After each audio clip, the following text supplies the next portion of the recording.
Government is coming up with various schemes to empower the youth. What are those schemes? We would like to know briefly. See, there are different aspects of the youth that we need to look at when we make programs. We need to first of all realize that youth require us to create policies to channelize their interests and their energy in the right direction. And hence, the people and the youth, especially of our state, are very much into sports and music. So we realize that we need to come out with programs that would engage them at the sports level as well as at the music level.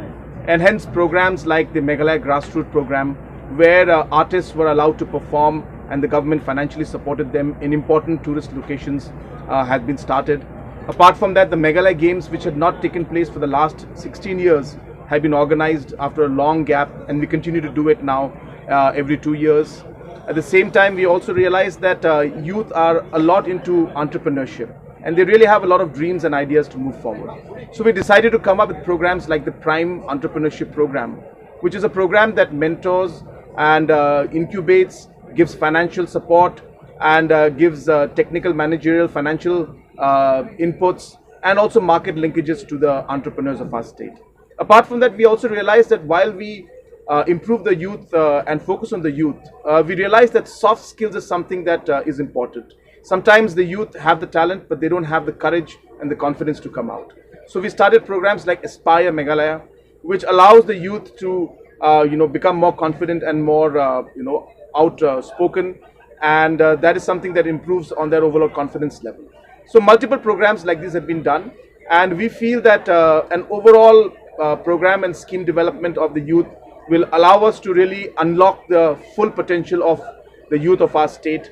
And I strongly feel that's the way forward, that entire encompassing policy should move forward. Sir, don't you think this is the transformation of the government job to empowerment to the youth? Yes, absolutely. I mean, if you look at it, the government has its role to play. Government is a facilitator. Government is the body that is going to create the ecosystem. Government has to support.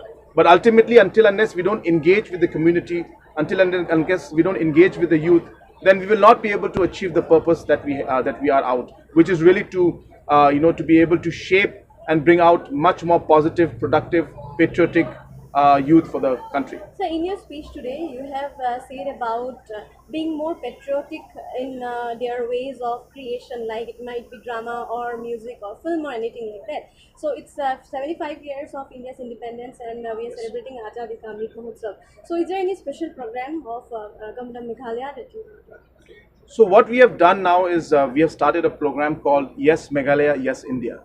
And the idea is that we have thousands of cultural and youth sports clubs at different urban and rural areas of the state.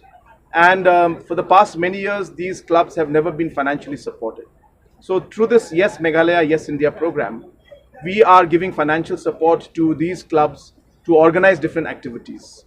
So while they do the different activities, we are also encouraging them that they should do activities related to patriotism. So they can do activities of plays, of music events, of sports events, which has linkage to the 50-year celebration of the state and the 75-year celebration of the independence of our nation. So these are kind of programs that we have organized, and we hope that we'll get a positive response for this. So early next year are the elections of state of Meghalaya, and just yesterday the Deputy Chief Minister of the state has also stated about no pre-poll alliance with the BJP. And we have seen that regarding Bernard Marat's case also, BJP seems to be quite not very moving forward with the alliance with NPP. So how are you going to take forward? No, we as a party, as NPP, we have in fact always contested the election on our own. We have never had any pre-poll alliance with no party, not just BJP, but any other party in any of the states.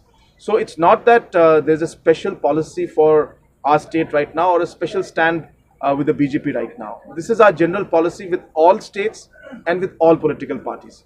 NPP always fights election on its own, whether it is in the state level or at Lok Sabha level. We have never had pre-poll alliance till date. So therefore, it's the same policy that we are moving forward with. So there is nothing special about the party or the particular state, that is that Meghalaya or the BJP, that we have a policy strictly that we won't have a pre-poll alliance with BJP alone. We won't have a pre-poll alliance with any other party. That's how we have always maintained it. Number two, regarding the case of Bernard, we have been very clear that this is purely a police case. This was purely based on the rules and the policies, procedures, and evidence that was found by the police. So we have nothing to say in that. I have said this a number of times, and that's why you've heard the BJP leadership also. Many of the BJP legislators have also mentioned that this is purely based on evidence, and hence there's no question of any political interference in this. So, but the BJP has also stated about not going into alliance with any party that is in alliance in current Meghalaya government. The BJP? Yeah. Well, that's for the BJP to answer. I will not be able to reply on their behalf. But as I said, for us also, we don't have alliance either with the UDP, nor with the PDF, nor with the HSPDP, nor with the Congress, and neither with the BJP. So, NPP will be contesting alone in... Yes, we'll be contesting on our own, and this is what we do in every elections. Sir, one last question about the current politics. Recently, a lot of parties have left the alliance with BJP. So, what do you have to say on that? Because there are certain series of such incidents being reported in the current politics of the country. No, politics in Recently every in Bihar. politics in every state and every region is different. I mean, there must be something that happened in Bihar politics which I am not privy to, and I don't have details about. And for that reason, they have differences, and there was a change in government. But if you look at it the other way, in Maharashtra, the Shiv Sena and BJP combined, so they got their old ally back again. So I guess from that angle, some have left, but some have come back also. So therefore, these kind of things happen based on the local politics of that particular state or that region, and hence one cannot draw a conclusion for the overall political scenario in the state or a political party. It would be very unfair. So it's case-to-case basis, state-to-state basis. And what happened in Bihar is because of the Bihar politics. And as I said, the exact complete opposite happened in Maharashtra, where the Shiv Sena, which was with NCP and Congress, had come back to the BJP. So it really depends on the state. Thank you. Sir, last question. Trinamool Congress claims that they are very much progressing in Northeast, so as well as in Meghalaya. So what is your take on it? Like, are they progressing in Meghalaya according to you? I don't know what the definition of progress is. So, I mean, if taking away some MLAs from another political party is progress, then yes, they have progressed in certain extent. But they've again deprogressed also, because almost 30-40% of them are already leaving from the TMC, who had already joined them about 6 months back. Today, already about 5 or 6 of them have already started talking to different political parties. So, it really depends on your word of progress. But yes, in politics, there will never be a vacuum. And if there is a space and if there's a vacuum in the system, then a party can come in and take that space. The TMC has been trying to take the space of the opposition, where the Congress has disintegrated. But in that process of disintegration, the Congress and the TMC was not able to, in fact, take full advantage of the situation. So they have made certain progress in the terms of few steps forward, but they have also taken few steps back. So I think the real test of the political situation will be in 2023 elections. Yes.